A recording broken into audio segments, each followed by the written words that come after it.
কৃষ্ণ।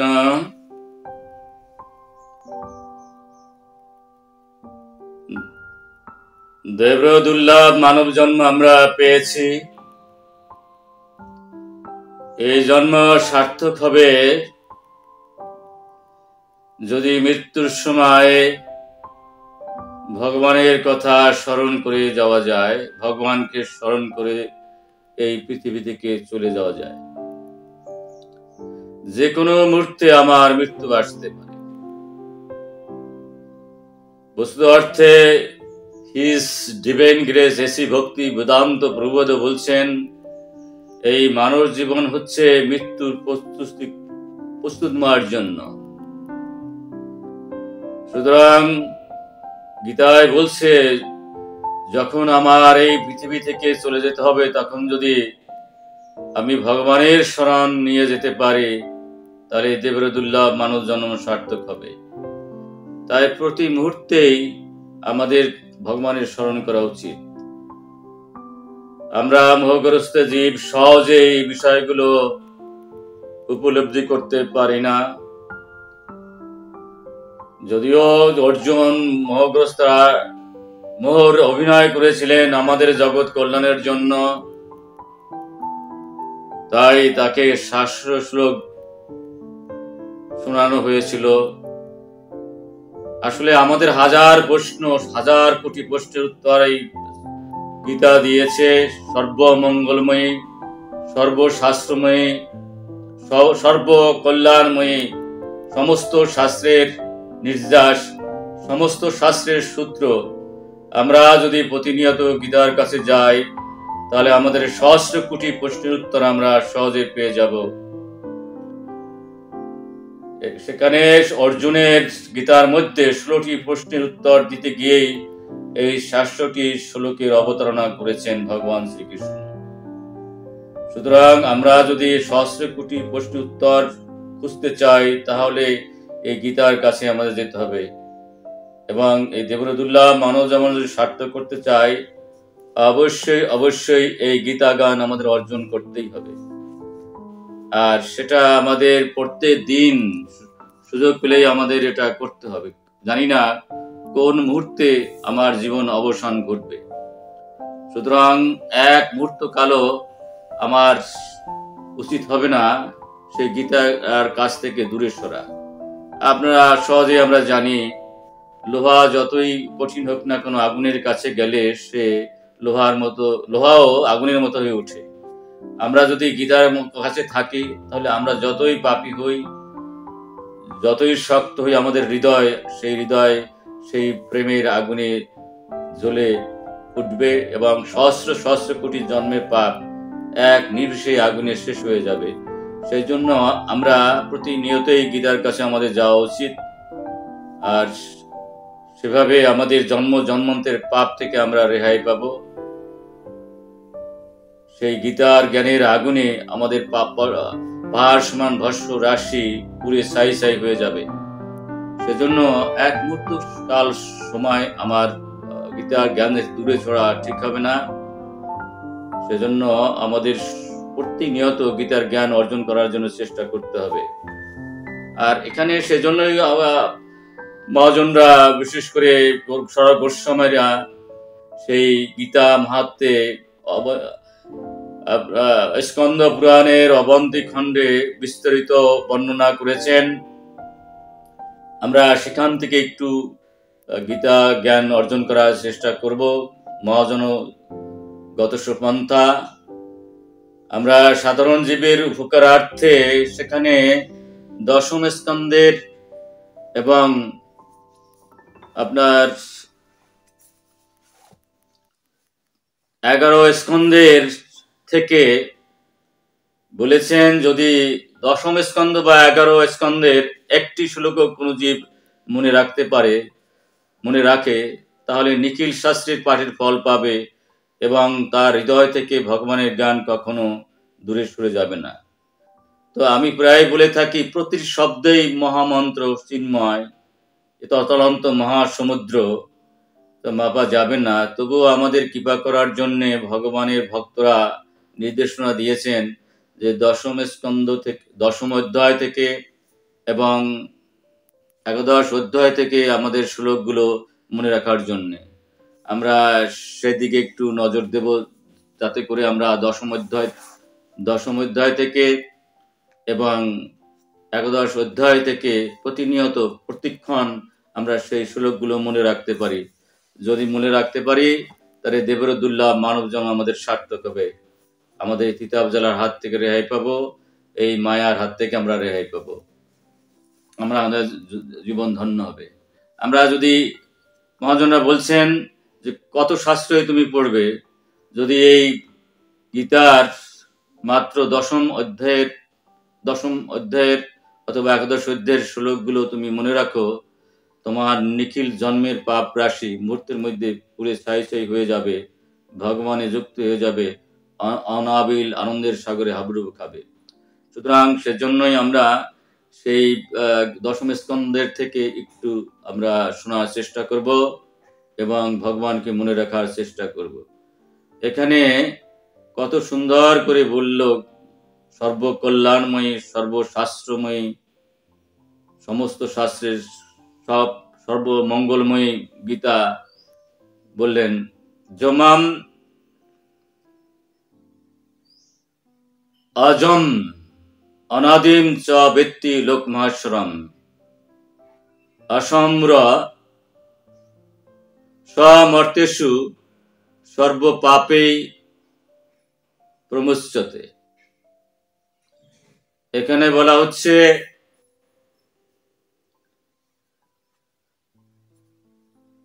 যাহারা জানবেন যে আমি জন্মরহিত, আমি অনাদি এবং আমি সমস্ত লোকের মহেশ্বর, তিনি মোহশূন্য হবেন। আমরা যে দুঃখের জ্বালা জ্বলছি এই মোহতার জন্য মোহশূন্য হবেন। সমর্তেষু সর্বপাপই প্রমুচ্যতে, সে কি করবেন? সমস্ত পাপ থেকে রেহাই পাবেন। সুতরাং এই গীতারের এই চিন্ময় শব্দগুলি আমরা এক একটা করে যদি একটু বোঝার চেষ্টা করি, তাহলে আমাদের দেবরদুল্লাহ মানব জন্ম সার্থক হবে। এখানে বলা হলো ভগবান জন্মরহিত, তার জন্ম নাই, মৃত্যু নাই, এবং অনেক সময় উনি আবির্ভূত হন ভক্তকে খুশি করার জন্য। সেই বিষয় নিয়ে আমরা একটু আলোচনা করব। আর ভগবানের কোনো আদি নাই, আমাদের সবারই আদি আছে, ভগবানের কোনো আদি নাই। সেই বিষয়ে আমরা একটু আলোকপাত করব। যদি এই বিষয়টা আমরা তত্ত্বতে জানি, তাহলে আমাদের এই দেবরদুল্লাহ মানব জন্ম সার্থক হবে। তাহলে আমরা মোহশূন্য হয়ে যাব। মোহশূন্যতার জন্যেই প্রকৃতপক্ষে আমরা কোন রকম শান্তি পাচ্ছি না। নির্মাণ মোহ জিত সঙ্গ দোষ, ভগবান তাই বলছেন। যদি আমরা এই বিষয়গুলির সম্যকভাবে উপলব্ধি করতে পারি আর জ্ঞানটা যদি অর্জন করতে পারি, তারা আমরা মোহশূন্য হব, আর সাথে সাথে আমাদের সমস্ত পাপ থেকে আমরা রেহাই পাব।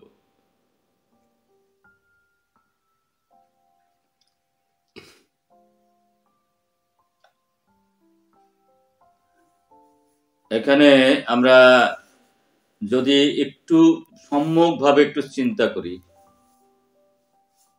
একটু বোঝার চেষ্টা করি যে বিষয় বস্তুটা কি, তাহলে আমাদের এই জীবনটা সার্থক হবে। কারণ হচ্ছে ভগবান এখানে বলা হলো যে ভগবানের জন্ম হয় না। এই বিষয়টা আমাদের সাধারণ জীবের মাথায় ঢুকতে চায় না, কিন্তু এই কলির যুগে কলহ তো হবেই। আর মধ্যস্থ ভাগবত পুরাণ, ভাগবত গীতা থেকে আমাদের এই সিদ্ধান্ত নিতে হবে। যেহেতু গীতা আর ভগবান অভিন্ন, ভগবানের বাণী, আমরা নিঃসন্দেহে নিঃসংকোচে এই সিদ্ধান্ত মেনে নিতে পারি। এখানে বলা হচ্ছে ভগবানের জন্ম নেই, ভগবানের মৃত্যু নেই, এবং এই বিষয়গুলো সামান্য যদি আমরা একটু বুঝি বা বোঝার চেষ্টা করি, তাহলে দেবরদুল্লাহ মানব যেমন আমাদের সার্থক হবে।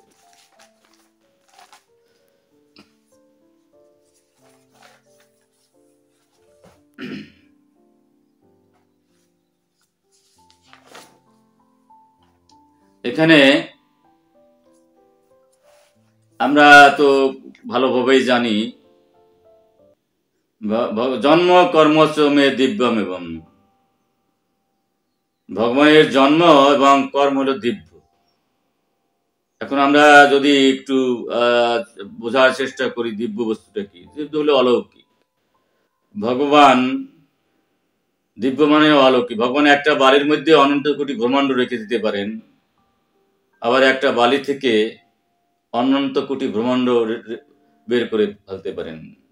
সেটাই অলৌকিক, সেটা আমরা পারি না। যখন উনি হ্রাস করেছিলেন 432 কোটি বছর উনি হ্রাস করেছিলেন, সেটা তো আমাদের কল্পনার মাথায় আসে না, সাধারণ জীবের মাথায়। সুতরাং এই সমস্ত কাজগুলি হচ্ছে ওনার দিব্য, ওনার জন্ম কর্ম দিব্যম। যদি কেউ এটা তত্ত্ব জানে, তত্ত্ব বস্তুটা কি সম্যকভাবে যা জানা যায়। আমরা যদি সাধারণভাবে বিচার করি, ডাকাতে মানুষকে হত্যা করে ছুরি দিয়ে, আবার ডাক্তারও মানুষকে কাটে, আর কিন্তু বস্তু দুটো কিন্তু একরকম না। একটা জীবনকে রক্ষা করার জন্যে, আর একটাকে শেষ করে দেওয়ার জন্য। সুতরাং ওই যথাযথভাবে জানাটাই না হচ্ছে তত্ত্ব জানা। তো দুর্ভাগ্যগুলো সত্য, সাধারণ জীবের পক্ষে সেই তত্ত্ব তো জানা একটু কঠিন হয়ে পড়ে। যদি ভগবানের এই জন্মকর্ম আমরা যথার্থভাবে তত্ত্ব তো জানি, তাহলে আমাদের আর জন্ম হবে না। ত্যাক্তম দেহম পুনর্জন্ম নেতি মামতি অর্জুন। আমরা যদি ভগবানের জন্মকর্ম দিব্যম এটা যদি তত্ত্ব তো ঠিক মতো জানি, তাহলে আমাদের আর জন্ম মৃত্যু জরা বেদির তিতাব জ্বালার জ্বালা থেকে আমাদের জ্বলতে হবে না। সুতরাং আমরা যদি খুব মনোযোগ সহকারে এই বিষয়গুলো প্রথম থেকে শেষ পর্যন্ত শোনার চেষ্টা করি, আমাদের দেবরদুল্লাহ মানব জন্ম সার্থক হবে। আর সেগুলো আমরা এই যে দিব্য জন্মকর্ম যে ভগবানের দিব্য, এখানে ভগবান বলছেন যে আমি জন্মি না। এই শ্লোকটা যেহেতু গোস্বামীরা বলছেন যে এই শ্লোকগুলো সম্যকভাবে প্রত্যেকটি জীবের জানা দরকার, সেজন্য আমরা একটু জানার চেষ্টা করব। এখানে বলছে অজম, জন্মরহিত। আর এই বিষয়গুলো শাস্ত্র থেকে আমাদের জানতে হবে। আমরা জানি এই গীতার ভিতরে অনন্ত শাস্ত্র নিহত আছে, লক্ষ কোটি গ্রন্থ এক একটা শব্দের মধ্যে নিহত আছে। লক্ষ কোটি বছর বললেও গীতার একটা শব্দ বলা শেষ হয় না। কিন্তু আমরা যারা সাধারণ জীব, তারা অনেক সময় বুঝে উঠতে পারি না। মহাজনরা এগুলো জানেন, মহাজনরা এগুলো বলেন। সেজন্য আমরা গীতার একটা দুটো শব্দ যদি হজম করতে পারি, তাহলে আমাদের ইহকালের পরম শান্তি এবং পরকালে পরম শান্তি। কিন্তু বিষয়গুলো এগুলো অত্যন্ত মনোযোগের সহিত প্রথম থেকে শেষ পর্যন্ত সাধনার মানসিকতা নিয়ে, ত্যাগের মানসিকতা নিয়ে, ভগবানকে পাওয়ার মানসিকতা নিয়ে, তিতাব জ্বালার হাত থেকে রেহাই পাওয়ার জন্যে সমস্ত সুখের আধার গীতা, তার কাছে গিয়ে প্রার্থনা জানালে সমস্ত অভিমান শূন্য হয়ে তাহলে গীতা জ্ঞান আমাদের ভিতর প্রবেশ করবে। সেই জন্য আমাদের তপস্যার দরকার আছে, সাধনার দরকার আছে। আমরা সুযোগ পেলেই প্রতিনিয়ত আমরা সেই গীতার কাছে যাব, আমরা প্রতিনিয়ত ভাগবতের কাছে যাব। আগে আমরা বহুবার বলেছি, গীতা হচ্ছে সমস্ত সূত্রের আধার। সুতরাং এই সূত্র থেকেই সমস্ত শাস্ত্র কিন্তু পাওয়া যায়। যে কথা গীতায় বলেছে সেই কথা আমরা ভাগবতেও আমরা দেখি। এখানে বলা হচ্ছে যে ভগবানের জন্ম নেই, আর কলিতে কলহ হবে। বৈষ্ণব সম্রাট নরোত্তম দাস ঠাকুর বলেছেন, বৈষ্ণব শিরোমণি প্রেমের ঠাকুর, যে মধ্যস্থ ভাগবত পুরাণ। আমাদের যদি চূড়ান্ত সিদ্ধান্ত নিতে হয়, সেই গীতার সূত্র ধরে ভাগবতের ভিতরে আমাদের যাওয়া দরকার। ভাগবত ভগবান নিজে, আর গীতা ভগবানের বাণী। সুতরাং এই স্মৃতি প্রস্থান সবই দরকার আছে। শ্রুতি প্রস্থানও দরকার আছে, স্মৃতি প্রস্থানও আছে, আপনার শ্রুতি প্রস্থানও আছে দরকার। শ্রুতি হচ্ছে বেদ, বেদ থেকেই নিগম কল্পতরু গলিত ফলম সেই ভাগবতম গীতা। সুতরাং সেটা হচ্ছে শ্রুতি প্রস্থান, আর স্মৃতি প্রস্থান হচ্ছে গীতা, আর ন্যায় প্রস্থান হচ্ছে ভাগবত। সুতরাং আমাদের সিদ্ধান্তগুলো এই গীতা, ভাগবত, বেদ, বেদান্ত, সংহিতা, উপনিষদ, শাস্ত্র থেকে আমাদের নিতে হবে। যদি আমরা এই শাস্ত্র নেই তাহলে ভগবান যা বলছেন, য শাস্ত্রমেধ উৎসর্য বর্ততে কাম করে তা ন সিদ্ধা ন সুখং ন পরম গতি। যে শাস্ত্র না মানিয়া চলে তার ইহকাল পরকাল দোকালেই নষ্ট। তস্মা শাস্ত্র প্রমাণতে কার্য অকার্য ব্যবস্থা তো। আমরা যদি যথার্থই মানব জীবন সার্থক করতে চাই তাহলে অবশ্যই প্রতিক্ষণ এই শাস্ত্রের কাছে যেতে হবে। শাস্ত্রই মা, মায়ের সঠিক কথা বলে দিতে পারেন, আমাদের জীবনের সার্থকতা আসবে যদি গীতা ভাগবতের কথাগুলো আমরা প্রতি মুহূর্তে স্মরণ রাখি। তাহলে মৃত্যুর সময়ও ভগবানকে স্মরণ রাখতে পারবো। তা না হলে কোন মুহূর্তে মরণ হবে তে ঠিক নাই। সেই জন্য প্রতি মুহূর্তেই আমাদের এই গীতা ভাগবতের কথাগুলো আমাদের মনে রাখা দরকার। আর এটা সারাটা জীবন আমাদের এই গীতা ভাগবত প্রত্যেক দিন আমাদের পাঠ করে যাওয়া উচিত। তা না হলে ভগবানকে স্মরণ রাখা সহজে আসবে না। কারণ একটা ছিদ্র জাহাজ যদি হয়ে ওঠে, সেখান দিয়ে কলি ঢুকবে, সেখানেই মায়া ঢুকবে, সেখানে অভিমান ঢুকবে, আর আর মরণের সময় আমরা ভগবানকে স্মরণ করতে পারবো না। আর যদি আমরা ভগবানকে মরণের সময় স্মরণ করতে চাই তাহলে প্রত্যেকক্ষণেই আমাদের এই ভাগবত কথার চিন্তায় থাকা উচিত, গীতার কথার থাকা উচিত। এখানে আমরা এখানে গীতার মধ্যে যে সূত্র দেওয়া হলো যে ভগবান জন্মেন না, সেই কথাটাই আমরা ভাগবতের মধ্যেই পাই। আর আসলে ভগবানের আমরা যেমন করে আমাদের পিতা মাতা পুত্র কন্যা জড়জগতের মানুষের আমরা যেহেতু বুদ্ধির জন্য করে থাকি, ভগবানের কিন্তু সেরকম পিতা মাতা নাই। এখানে কি চমৎকার কথা বলেছেন ভাগবতম, ন মাতা ন পিতা। তার পিতা নাই, তার মাতা নাই, ন তস্য ভার্যা, তার কোনো স্ত্রী নাই, ন সুত আদয়, তার কোনো পুত্র কন্যা আদি নাই, ন আত্মীয়, তার কোনো আত্মীয় নাই। কারণ ব্যাপারটা কি আমরা অনেক সময় এটা বুঝতে আমাদের কষ্ট হয়। 16,108 জন আমরা দেখি, এরা তো ভগবান ভক্তকে কৃপা করার জন্য এই কাজটি করেছেন। আর যদি আমরা ওইভাবে চিন্তা করি, হাজার লক্ষ কোটি তার ওরকম, কিন্তু বস্তুতে কেউই তার স্ত্রী না। আর ভগবান কখনো লিপ্ত হন না, আমরা তো লিপ্ত হয়ে পড়ি। সেই জন্য আমরা কেউ আত্মীয় ভাবি, কেউ ছেলে ভাবি, কেউ মেয়ে ভাবি। ভগবান নির্লিপ্ত থাকেন। যেহেতু ভগবান নির্লিপ্ত থাকেন, এই জন্য কেউ তার আত্মীয় না এবং কেউ তার পরও না। কারণ সবাইকে সমান উনি জ্ঞান করেন। শত্রুর কাছেও বাতাস দিয়েছেন, পঞ্চভূত মিত্রুর কাছেও দিচ্ছেন। কেউ কাছ থেকে তিনি কেড়ে নিয়ে যাচ্ছেন না, সবার কাছে তিনি সমান। তার কোনো পর নাই, আপন নাই। এমনকি ন দেহ জন্ম এবছর, তার দেহ নাই।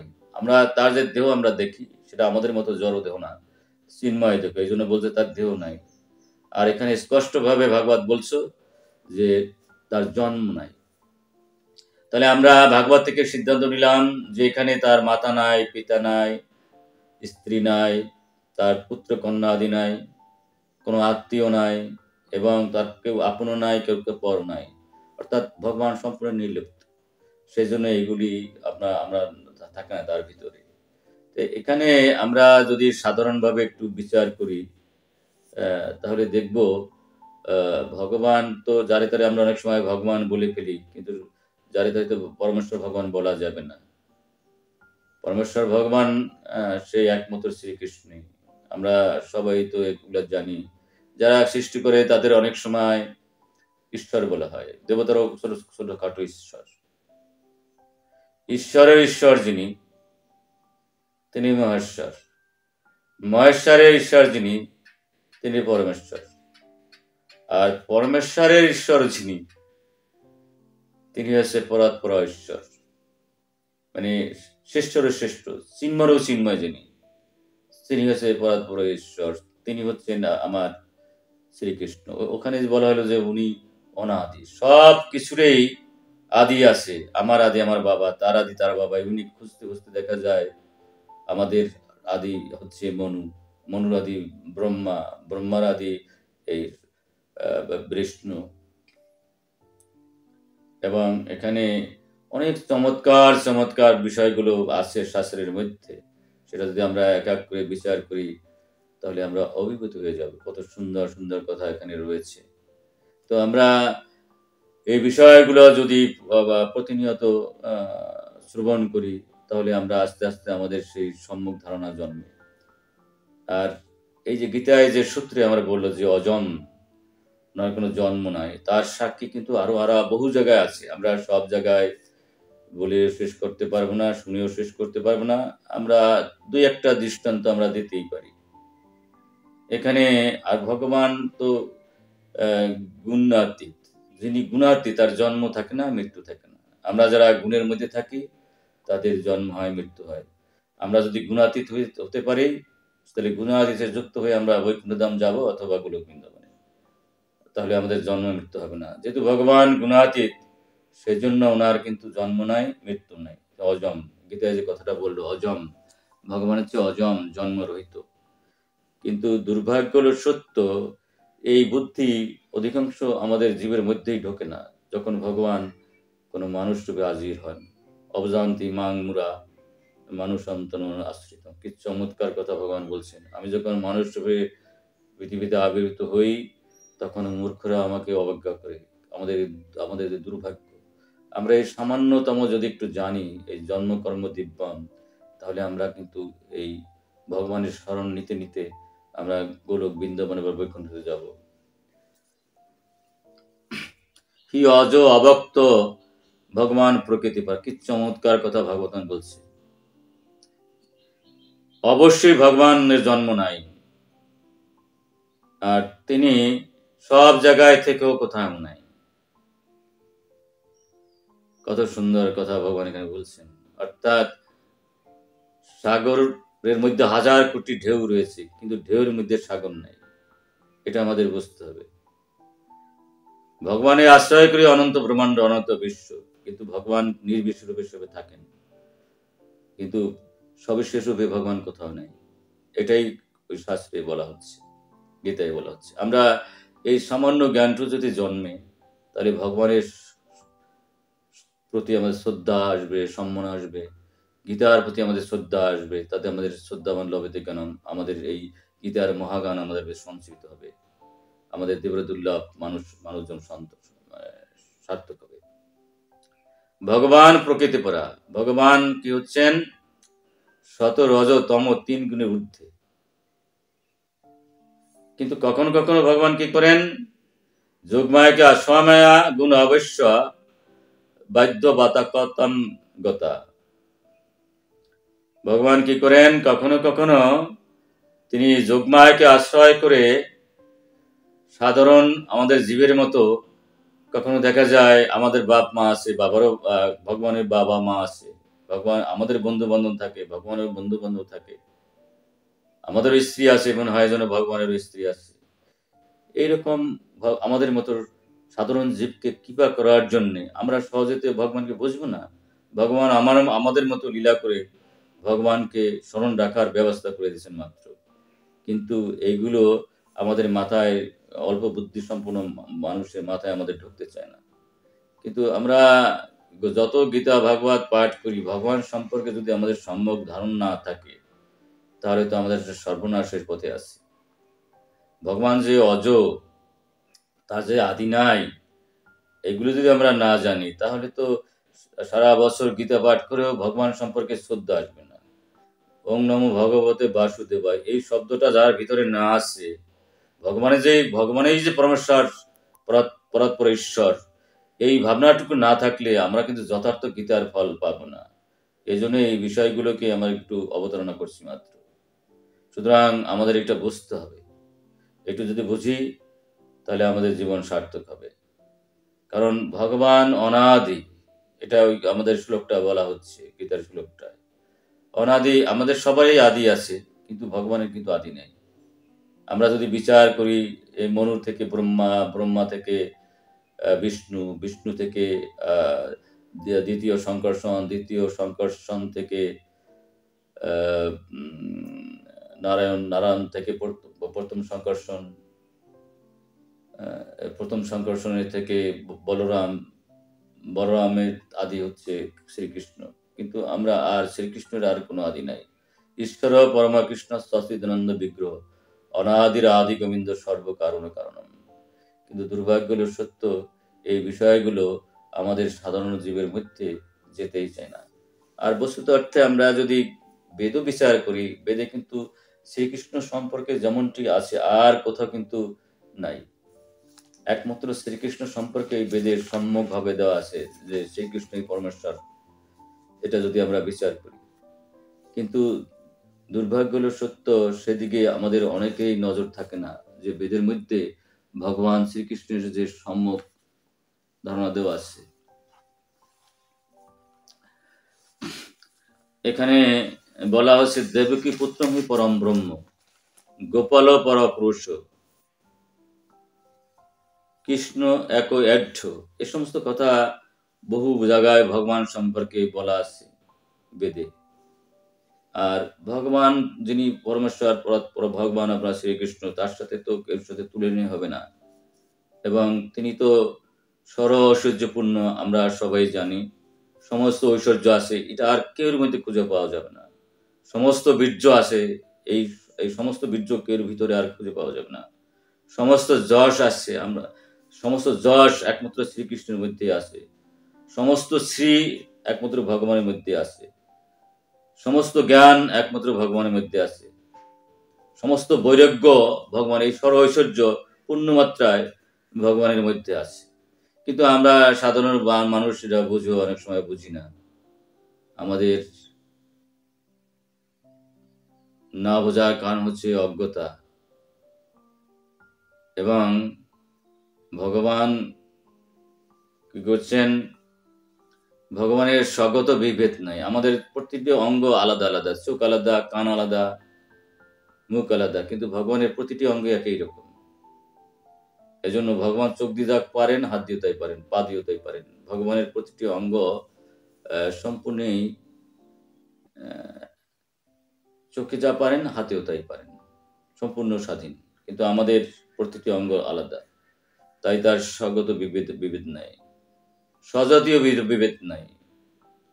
কারণ আমরা মানুষ হয়েছি, মানুষ জাতি, প্রত্যেকটা মানুষের কাছে আমরা আলাদা। প্রতিটি মানুষ চিন্তায় আলাদা, ভাবনায় আলাদা, এমনকি চেহারায় আলাদা। আর ভগবান যখন রাসে অনন্ত হয়ে গেছিলেন, তখন কিন্তু ভগবান সব একই রকম ছিলেন। আবার বীজদীয় ভগবানের বিভেদ নাই। ভগবান যখন কুর্ম হন, অথবা বড় হন, অথবা অন্য কিছু হন, তখন আর ওই চিন্ময় ভগবান থেকে কোনো পার্থক্য থাকে না। কিন্তু আমাদের পার্থক্য থাকে, আমরা আর কুমির অনেক পার্থক্য, এবং আমরা আর শুকর অনেক পার্থক্য। ভগবান যখন বরাহ রূপ ধারণ করেন অথবা কুর্ম রূপ ধারণ করেন, সেটাও চিন্ময়, ওটাও চিন্ময়। এগুলো আমরা সাধারণ জীবের মাথায় এগুলো আসতেই চায় না, কি দুর্ভাগ্য। কিন্তু যদি এগুলো সামান্য আমরা একটু জানি, তাহলে আমাদের কিন্তু এই দেবের দুর্লভ মানব জন্ম সার্থক হবে। আমরা কি করব, ভগবানকে শ্রদ্ধা করে ভগবানকে স্মরণ করতে পারবো। আর এজন্য ভগবান এই যে তার বিষয়গুলো হচ্ছে, ভগবান আমাদের এসে কৃপা করার জন্য উনি লীলা করেন মাত্র। ভগবানের কর্ম নাই, ক্রিয়াও নাই। কর্ম পাপ পুণ্য আছে, ক্রিয়ার পাপ নেই। আপনি যে কোনো কর্ম, বেদের যে কোনো কর্মকাণ্ড ঠিক মতো করতে পারলে কিছু পুণ্য হবে, আর ঠিক মতো না করতে পারলে পাপ হয়ে যাবে। পাপ পুণ্য, আমরা সাধারণ জীবনের মধ্যে পাপ পুণ্য আছে, কিন্তু ভগবানের পাপ পুণ্য নাই, আপাবৃত্ত ভগবান। সেজন্য ভগবানের কোনো কর্ম নাই, ভগবানের ক্রিয়াও নাই। কারণ ভগবানের আমাদের মতো ঠেকা নেই। আমরা যে বাতাস না আসলে আমরা শ্বাস করতে পারবো না, ভগবানের এই বস্তু নাই। উনি চিন্ময় বস্তু। কারণ সমস্ত বাতাসকে উনি নিয়ন্ত্রণ করেন, সব কিছু উনি নিয়ন্ত্রণ করেন, কালকে পর্যন্ত উনি নিয়ন্ত্রণ করেন। সুতরাং এইগুলো বিষয় ভগবানের নাই। তাই ভগবান কি করেন, ভগবান কর্ম নাই, ক্রিয়াও নাই, ভগবান শুধু লীলা করেন। আর এই লীলা কেন করেন, আমাদের মতো বদ্ধ জীবকে লক্ষ কোটি জন্মের পাপ থেকে মুক্ত করার জন্য আমরা যদি ভগবানের এই দিব্য লীলাগুলো প্রতি মুহূর্তে স্মরণে রাখার চেষ্টাও করি, তাহলে আমাদের লক্ষ কোটি জন্মের পাপ এক নিমেষে শেষ হয়ে যাবে। সেই জন্য ভগবান এই সমস্ত লীলালোক করেন। এখানে আমরা দেখেছি বেদের বিভিন্ন জায়গায় কত চমৎকার চমৎকার কথা এখানে বলা হয়েছে। এক দেব নিত্য লীলা অনুরক্ত ভক্তবেবী দিদি অন্তরাত্মা, কি চমৎকার কথা এখানে বলেছে বেদের ভিতরে।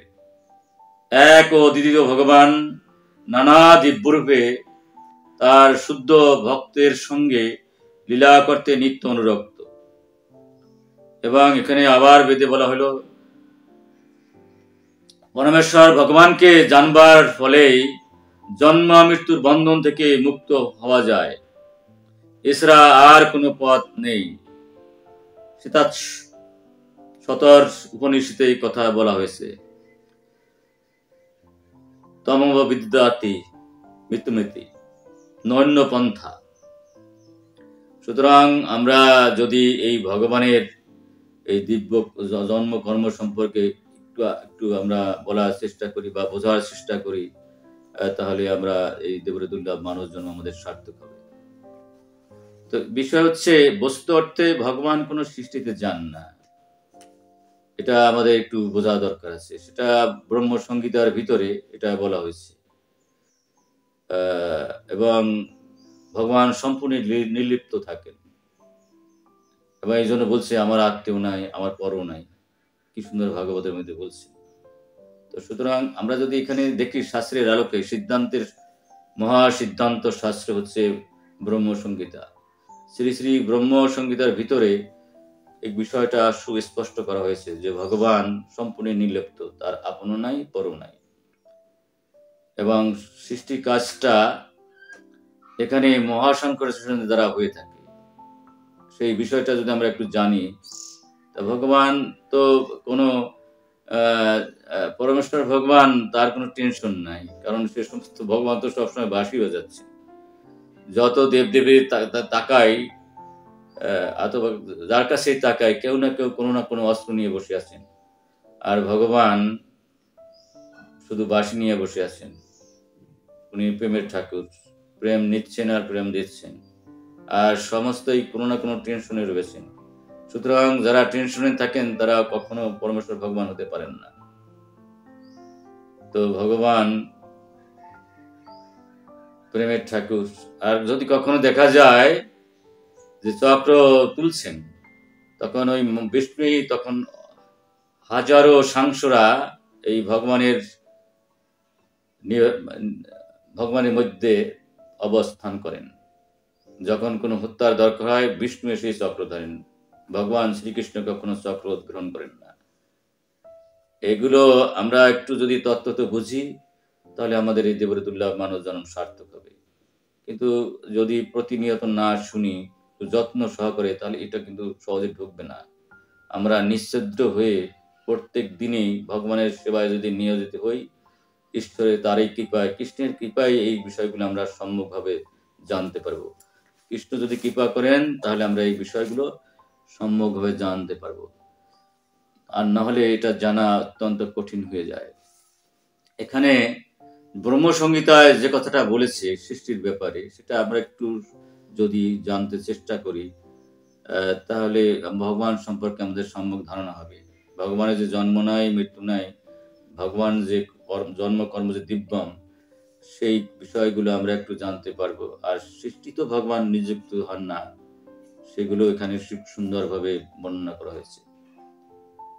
ব্রহ্মসংহিতার 5 অধ্যায় 10ম শ্লোক।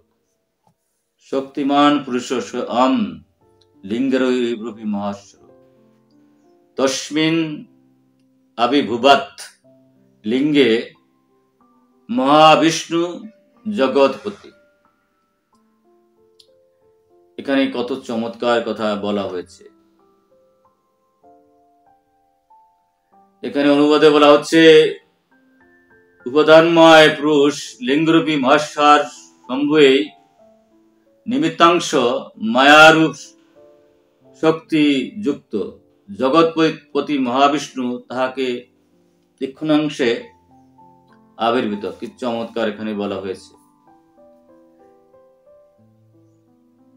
এখানে আমরা যারা নারায়ণ আছেন উনি ঐশ্বর্য, কিন্তু বলা হলো চিদ ঐশ্বর্য প্রধান পরমভম কৃষ্ণ হইতে অভিন্ন শ্রী নারায়ণ বিরাজমান।